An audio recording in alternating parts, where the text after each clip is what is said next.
பதுவை புனித அந்தோணியார் வரலாறு. புனித அந்தோணியார் கிபி 1195 ஆண்டு போர்ச்சுகலில் உள்ள லிஸ்பன் நகரில் பிறந்தார்.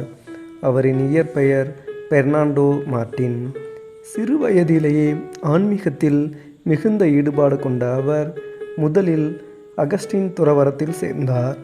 பின்னர் புனித பிரான்சிஸ் அசிசியின் வாழ்க்கையால் ஈர்க்கப்பட்டு பிரான்சிஸ்கன் துறவரத்தில் இணைந்தார்.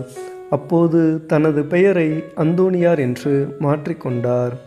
அவர் மிக சிறந்த வேதாகம அறிஞர் மற்றும் உணர்வூட்டும் பிரசங்கர். அவர் பிரசங்கங்கள் பலரின் வாழ்க்கையை மாற்றின. ஏழையின் மீது ஆழ்ந்த அன்பு கொண்டவர். இழந்த பொருட்களை மீட்டு தரும் புனிதர் என்று உலகம் முழுவதும் நம்பப்படுகிறவர்.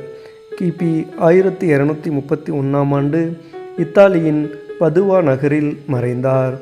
இறந்த ஒரு ஆண்டுக்குள் திருத்தந்தையால் புனிதராக அறிவிக்கப்பட்டார். இது கத்தோலிக்க திருச்சபை வரலாற்றில் மிகவும் அரிதான ஒன்று. புனித அந்தோணியாருக்கான ஜெபம். அன்பும் அருளும் நிறைந்த புனித அந்தோணியாரே, எங்களை நேசித்து எங்கள் தேவைகளை அறிந்திருக்கும் புனிதரே, எங்கள் துன்பங்களிலும் குழப்பங்களிலும் உமது நடுக்கோப்பை எங்களுக்காக கடவுளிடம் செலுத்துமாறு வேண்டுகிறோம்.